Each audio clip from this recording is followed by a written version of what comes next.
Assalamualaikum warahmatullahi wabarakatuh. Perkenalkan, saya Pristi Sukmastia, Sarjana Komputer, Magister Komputer, dosen Teknik Informatika S1 Universitas Muhammadiyah Magelang.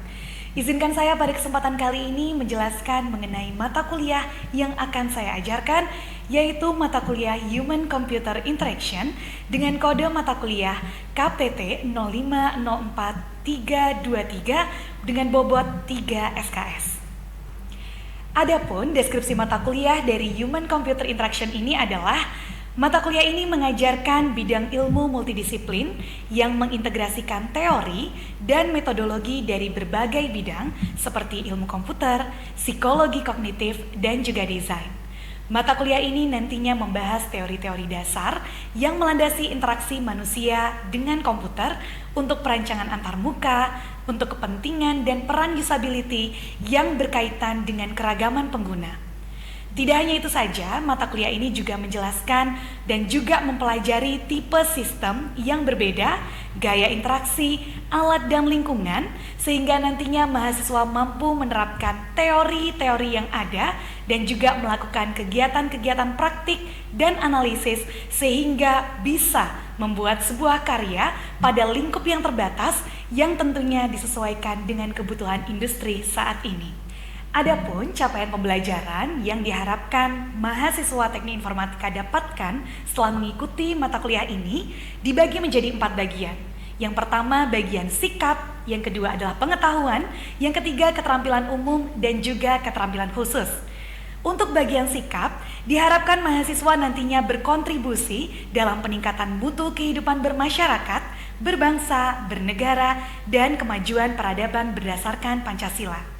Kemudian dari sisi pengetahuan, diharapkan mahasiswa mampu juga menerapkan ataupun menguasai konsep rekayasa perangkat lunak dan juga menguasai konsep interaksi manusia dan komputer. Bagian ketiga adalah keterampilan umum. Diharapkan mahasiswa mampu menunjukkan kinerja bermutu dan juga terukur. Dan yang terakhir, di bagian keterampilan khusus, diharapkan mahasiswa mampu merancang, mengembangkan, mengevaluasi program aplikasi perangkat lunak untuk menghasilkan perangkat lunak yang ada.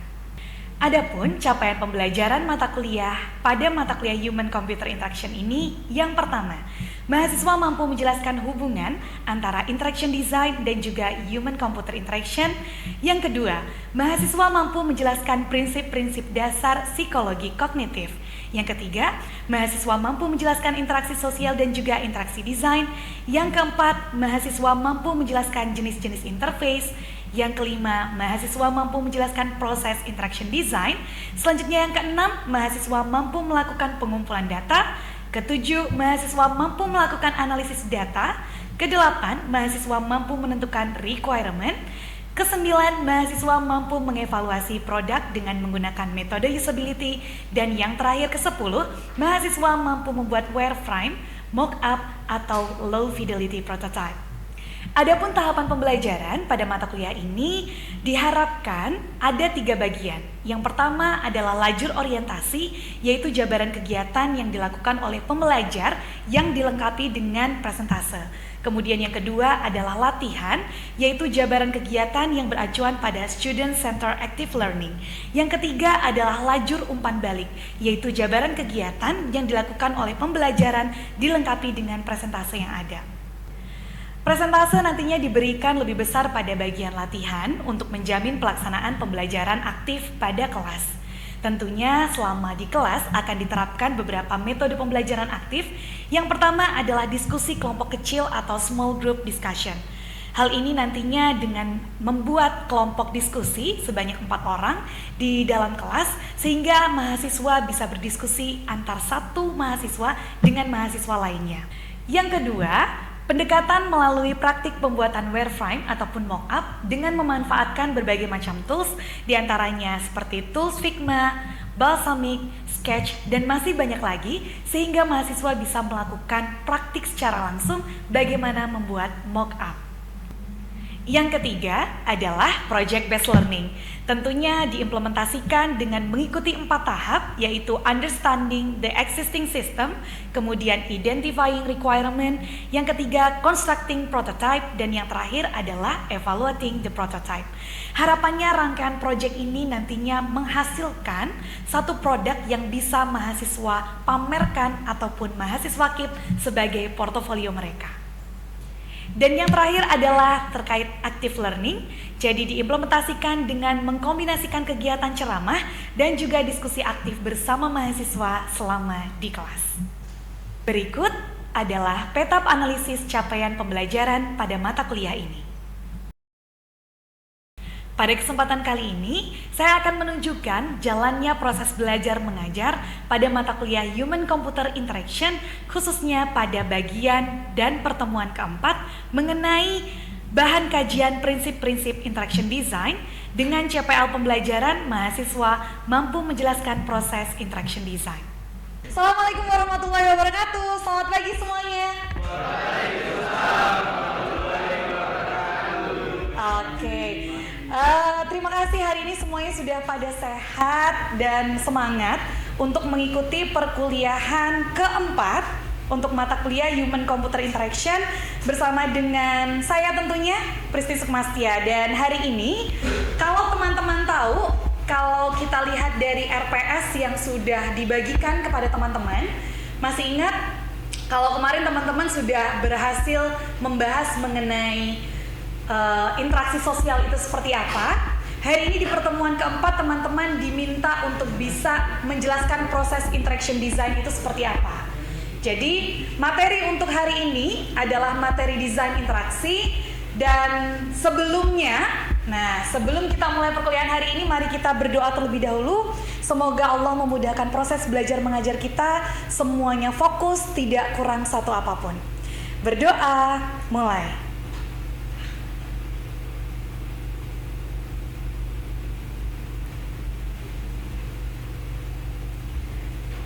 Selesai? Oke. Ya, teman-teman bisa sambil dicek di Moka. Jangan lupa di Moka ini ada di bagian pertemuan 4 desain interaksi. Baik teman-teman mahasiswa semuanya, seperti biasa Bu Pris ingatkan kembali teman-teman untuk melakukan presensi dulu. Jadi presensi bisa dilakukan di Moka. Boleh dicek dulu ya di Mokanya. Di situ sudah bisa dilihat absensi kehadiran. Kemudian untuk materi hari ini juga Bu Pris sudah upload. Kalian bisa sambil juga membuka. Di sini ada satu file namanya HCI Chapter 4. Itu materi kita pembelajaran hari ini tentang prinsip desain interaksi. Kemudian setelah ini juga ada diskusi desain interaksi yang juga teman-teman perlu perhatikan ya. Nanti untuk diskusi langsung via forum diskusi yang ada di Moka. Itu untuk tag setelah teman-teman juga selesai sesi perkuliahan ini. Kemudian ada juga template untuk penugasan kita hari ini, bisa teman-teman unduh di situ, dan juga ada kantong pengumpulan tugasnya. Jadi nggak usah bingung, teman-teman bisa akses semuanya di Moka. Bisa dipahami semuanya? Kemudian ini satu titik untuk kita sama-sama coba merenung, karena kita lagi ngomongin desain interaksi tadi. Tahu Gojek kan ya? Tahu Grab? Di 2011 ketika Bu Pris masih kuliah, itu belum muncul tuh, baru rilis Gojek sama Grab. Sekarang semua fiturnya sudah membludak. Kalau teman-teman tahu, Gojek itu aplikasi yang usernya itu sudah banyak. Kenapa? Kenapa orang pakai Gojek? Kenapa orang pakai Grab? Coba Bu Pris pengen tahu. Ngacung ya, angkat tangan ya. Siapa di sini pengguna Gojek? Pengguna Gojek enggak? Oke, pengguna. Siapa di sini pengguna Grab? Pengguna. Yang enggak ngacung nih pengguna apa nih? Enggak pakai dua-duanya? Oh, kenapa? Kadang-kadang gitu. Shopee. Siapa yang pakai Shopee? Oke. Siapa yang pakai Tokopedia juga? Oke. Kalian nggak sih? Kenapa akhirnya saya memilih satu aplikasi ketimbang dengan aplikasi yang lain? Karena di sini ada yang namanya interaksi antara user dengan kalian sebagai atau pengguna aplikasinya. Jadi kita user dengan si aplikasi Gojek, Shopee, Tokopedia, itu tadi seperti apa? Mereka didesain untuk menawarkan solusi yang tepat, mudah digunakan, serta menyenangkan. Ternyata itu kuncinya. Kalau misalkan mau bikin aplikasi, desain interaksi tadi kita sudah tahu, komunikasi antara seseorang dengan aplikasi, gimana caranya orang mau pakai. Karena designing interactive product to support the way people communicate and interact. Keywordnya ada di dua tadi, komunikasi dan juga interaksi. Terhadap apa? Terhadap kehidupan mereka sehari-hari. Kalau misalkan mau bikin aplikasi, pasti pengennya aplikasinya dipakai nggak? Dipakai kan? Karena buat apa bikin aplikasi tapi tidak digunakan? Maka mencari tahu kebutuhan pengguna itu menjadi penting. Jadi kalau kita ngomongin secara desain interaksi, gambaran umumnya itu adalah kayak umbrella term, kayak ya teori payung gitu. Itu nyakup juga soal desain, ada kegiatan riset, juga desain sistem berbasis komputer bagi manusia. Nah, ketika menerapkan desain interaksi tentu ada keuntungannya. Ada 4 nih. Yang pertama tentunya mendesain produk interaktif yang sesuai kebutuhan pengguna, menawarkan banyak solusi. Yang perlu di-highlight juga nih, tidak sekedar berasumsi. Maka kalau misalkan teman-teman itu mau membuat sebuah aplikasi, ini untuk semuanya ya, saya bekal juga untuk teman-teman ketika kalian mau skripsi. Kalau mau develop sistem, oke, kayaknya ini habis nggak apa-apa. Tapi kalau teman-teman mau tahu, ketika mau mendevelop sebuah sistem, kalian harus ingat dan harus paham beberapa hal. 1, sumber why-nya, kenapa saya mau bikin sistem itu. Kedua, siapa yang akan menggunakan sistem itu. Ketiga, bagaimana sistem itu nanti flow activity yang ada. Supaya apa? Supaya interaksi antara pengguna dengan sistem bisa terjalin dengan baik, dan keduanya itu bisa saling menemukan, oh ini kebutuhanku tuh begini. Makanya kalau yang namanya Gojek itu mereka selalu update ataupun upgrade versi. Tadinya nggak ada Gotix, sekarang ada Gotix. Tadinya nggak ada Gomart, sekarang ada. Meskipun akhirnya Gojek itu punya preferensi pasar, mana yang ternyata sudah dirilis fitur-fiturnya, mana yang belum. Karena kalau kita lihat fitur-fitur Gokar, Grab, Gojek gitu, ada beberapa yang di Magelang sudah ada, tapi di Jakarta, di Magelang belum ada, di Jakarta sudah ada. Hal itu common gitu, karena tidak semua menjadi segmen pasar kita. Nah, prinsip-prinsip desain yang perlu teman-teman tahu, tentunya ada abstraksi umum, mencangkup apa yang boleh dan tidak boleh dilakukan, mencangkup apa yang perlu dan yang tidak perlu, kemudian juga ada kombinasi teori, kemudian ada pengalaman dan juga nalar. Yang pertama, feasibility. Nih, coba. Kalau kalian lihat gambar ini gambar apa sih teman-teman? Saklar. Saklar apa nih? Saklar lampu, ya kan? Iya Bu Pris, kelihatannya saklar lampu. Kalau menggunakan ini tuh gimana caranya? Pencet. Apa yang dipencet? Tombol ininya? Berarti diklik ke bawah ya? Kita lihat ya, apakah betul itu? Bukan. Bukan saklar lampu ternyata. Dia stop kontak loh. Kebayang nggak? Kenapa sebuah sistem itu harus pakai prinsip-prinsip desain interaksi? Tadi yang pertama, feasibility. Secara feasibility, iya Bu Kris, ini mah apa tadi? Stop saklar lampu. Tapi ternyata bukan stop kontak. Dua hal yang kadang kita mikir, oh iya ya, aku nggak kepikiran. Nah, terus feedback. Itu tadi feasibility. Maka perlu kejelasan bagaimana atau kenapa kita tidak boleh berasumsi. Kan nggak boleh kan make assumption by yourself. Selalu kalau mau develop sistem itu make sure, observe, in-depth interview kepada beberapa pihak untuk betul-betul ini tuh yang user butuhkan. Jangan fitur ini diada-adai biar bagus Bu Pris, biar cacek, biar cakep gitu, nggak bisa. Maka yang kedua, prinsip desain interaksi yang harus teman-teman tahu adalah feedback. Pemberian informasi tentang hal apa yang telah atau berhasil dilakukan, memberi tanda bahwa tujuan pengguna atau actionnya tercapai, karena ini juga relate dengan visibility. Contohnya, coba kalau misalkan hanya ada gambar hijau, tulisan tap to pause itu nggak ada. Bingung nggak kalian? Dipencet warna hijau itu tuh saya mulai nge-record, atau sebenarnya itu saya memberhentikan?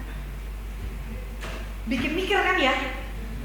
Nah, hal-hal yang seperti ini, tap to pause, kalau mau bikin fitur, itu penting, itu termasuk feedback. Biar apa? Biar user tahu dan paham. Oh, saya harus melakukan ini loh di sistem ini. Ini loh ternyata yang dibutuhkan oleh user. Hint-hint apa yang muncul, gitu.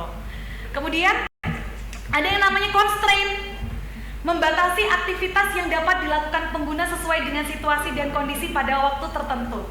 Kalau di sini maksudnya yang mana nih? Constraint. Kalau kalian pakai toolbox di satu sistem atau di Word deh kalian pakai toolbox gitu. Ataupun juga di sini nih, ini ada menu barnya, ada format, site, arrange dan lain sebagainya. Kenapa sih menu bar itu tuh banyak banget tipenya? Kenapa nggak yang site, isian site ini tuh muncul dijadiin satu di format aja Bu Pris? Di arrange ini masuk juga ke format Bu Pris, terus jadi isian menunya panjang banget. Kebayang nggak gimana caranya user milih? Bingung nggak? Bingung kan pasti kan? Makanya akhirnya dibagi, ada constraint-nya, dibagi per bagian. Format isinya ada teks, line, indent, line, spacing, hanya sampai beberapa fitur tambahan. Pun samanya di slide, arrange, tools juga seperti itu. Maka itu menjadi penting membatasi aktivitas juga sehingga sesuai dengan situasi dan kondisi tertentu.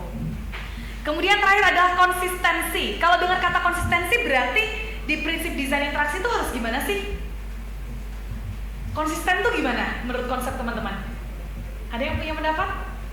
Kalau tadi visibility itu sesuai dengan yang divisualisasikan oleh seorang user, feedback itu user bisa mendapatkan sebuah review atau tambahan informasi, constraint jelas dibatasi. Kalau konsisten, gimana?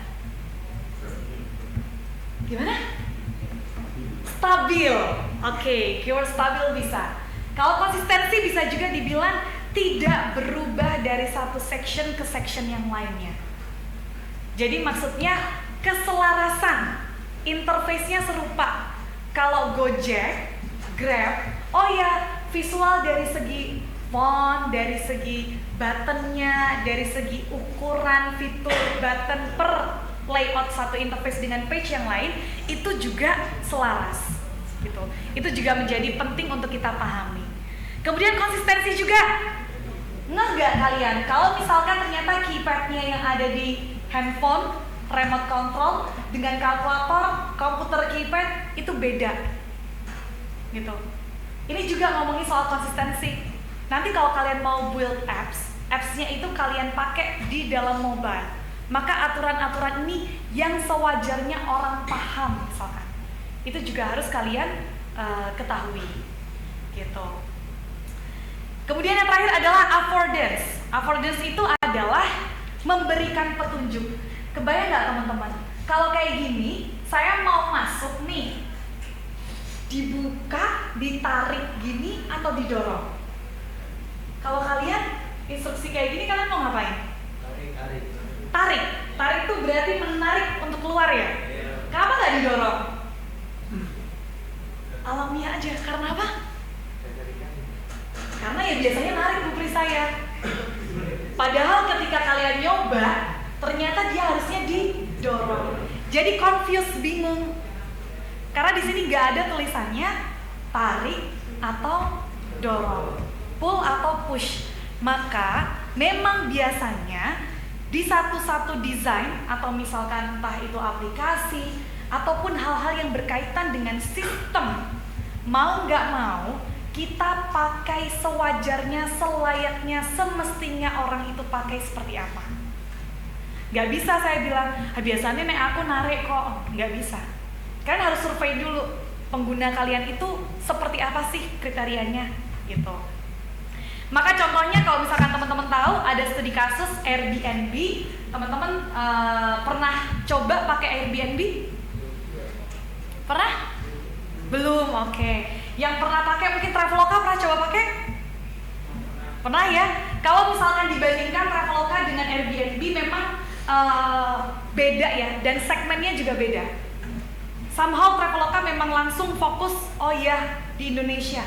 Kalau Airbnb orang tuh terkenal sampai di luar. Kalau di luar tuh paling enak kalau mau booking rumah atau nyewa tempat atau hotel pakai Airbnb aja. Traveloka malah jarang juga ekspansi pasar ke sana misalkan. Itu juga sering. Tapi kalau ketika ngelihat kita ada studi kasus Airbnb, ternyata di sana tidak ada fitur yang terisolasi atau merupakan outlier. Jadi setiap desain yang ada di Airbnb itu sistem yang secara positif atau keseluruhan. Kemudian dari universal, desain bisa digunakan, diakses juga oleh semua pengguna dimanapun mereka berada. Karena mungkin Traveloka nggak di seluruh dunia itu tuh ada, begitu. Kemudian juga dari sisi ikoniknya, kalau Airbnb itu karakter udah kelihatan banget, karakternya tuh merah, kemudian seamless, kemudian juga minimalis biasanya. Kalau mungkin kalau dibandingkan Traveloka, oh ada banyak fiturnya karena memang Traveloka provide banyak sekali service gitu. Bahkan dari sisi conversational, Airbnb bisa menyampaikan apa yang ingin disampaikan secara unik dan juga berkualitas. Jadi misalkan mau pesan rumah ataupun pesan kamar gitu, lokasinya biasanya diklik mau kemana, mau check outnya kapan, tamunya berapa orang, dan proses-prosesnya juga bisa lebih mudah. Itu tadi materi kita hari ini. Sebelum kita masuk ke proses diskusi dan juga grouping penugasan kelompok, karena kita tadi sudah belajar soal prinsip-prinsip desain interaksi dan nantinya akan juga ada penugasan untuk hari ini. Kira-kira ada yang mau ditanyakan nggak? Kira-kira paham nggak dengan kelima ini? Feasibility, feedback, constraint, konsistensi, dan juga affordance. Ada yang mau ditanyakan? Atau sudah jelas semuanya?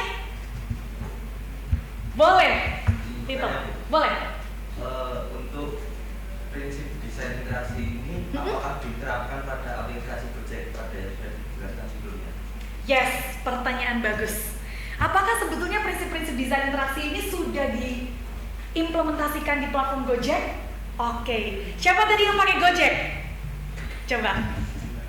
Oke, yang pakai hoodie hitam. Coba Satya ya? Satya coba, kamu pengguna Gojek kan ya?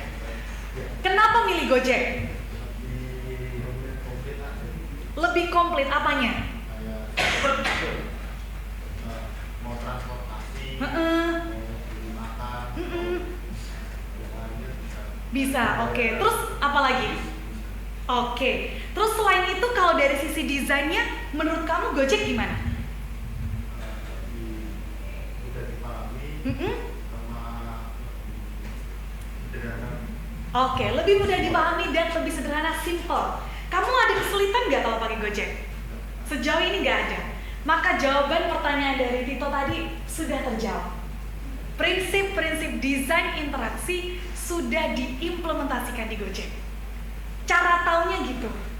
Maka perkara membuat sistem itu bukan lagi yang penting aku wes gawe sistem ono codingane dadi rampung. Bukan perkara itu. Tapi perkaranya lebih jauh. Apa? Perkaranya lebih, saya sudah membuat sistem, bagaimana orang akan menggunakan sistem, dan bagaimana sistem itu akhirnya bisa membantu ataupun menolong orang-orang yang membutuhkan dari activity yang bisa diselesaikan oleh sistem tadi. Gitu. Got the point? Bisa dipahami teman-teman? Oke, nggak ada pertanyaan lagi nggak? Atau sudah cukup? Kalau sudah cukup, saatnya teman-teman cek di Moka. Nah, di sini teman-teman bisa lihat di bagian sini ada forum diskusi ya, design interaction. Karena ada 2 poin penting yang akan disampaikan di sini. Teman-teman bisa coba cross check ya. Dan Bu Pris juga pengen showing ke kalian untuk template tugas 3-nya juga.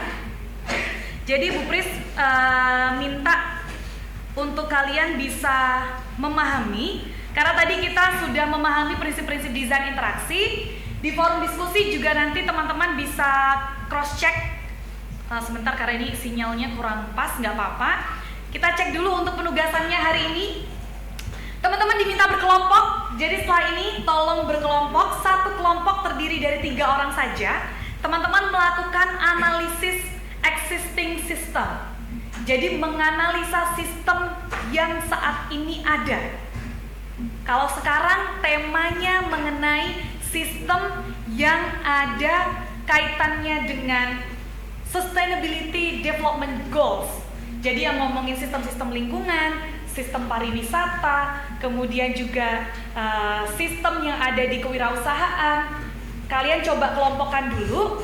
Nantinya teman-teman diminta untuk mendeskripsikan aplikasi yang akan diteliti, memahami fitur, dan akhirnya teman-teman bisa melakukan, nah ini nih, proses deskripsi aplikasi. Kegunaan aplikasinya apa, konteks penggunaannya apa, target pengguna, tujuan pengguna, sampai dengan tujuan bisnis. Harapannya nanti juga bisa menganalisis fitur dan task analisis dari setiap sistemnya. Nanti juga melakukan asumsi masalahnya. Teman-teman bisa melihat, ini beberapa referensi yang bisa Bu Pris tampilkan. Nanti kalian silahkan kulik di sini lebih detail untuk mereka bagaimana sih menarasikan dari identifikasi masalah yang berkaitan dengan desain interface dan juga identifikasi masalah berdasarkan tujuan bisnisnya. Untuk pengumpulan tugasnya, Bu Pris sudah detailkan juga. Oke, ini kayaknya ada sedikit masalah, tapi nggak apa-apa. Tadi teman-teman sudah lihat di Moka ya, detail di situ ada kantong pengumpulannya juga. Silahkan nanti bisa dikumpulkan dengan baik sesuai deadline. Oke, sebelum Bu Pris tutup untuk sesi ini, ada yang mau ditanyakan dulu? Atau sudah cukup jelas? Sudah cukup jelas ya? Untuk minggu depan insya Allah kita akan masuk di pertemuan kelima. Kalau sesuai dengan RPS, di pertemuan kelima itu teman-teman akan belajar tentang tipe-tipe interfacing. Kemudian nanti teman-teman bisa menjelaskan jenis-jenis interface yang ada. Oke, good. Terima kasih kalau begitu. Kalau tidak ada lagi yang mau ditanyakan dari teman-teman, kurang lebihnya mohon maaf. Bu Pris akhiri, tetap sehat, tetap semangat. Kita berdoa dulu untuk mengakhiri kegiatan hari ini. Berdoa menurut agama dan kepercayaan masing-masing. Berdoa mulai. Selesai? Oke, kurang lebihnya mohon maaf. Saya akhiri, wabillahi taufiq wal hidayah. Wassalamualaikum warahmatullahi wabarakatuh. Sampai jumpa minggu depan ya. Tetap sehat, tetap semangat. Tepuk tangan semuanya.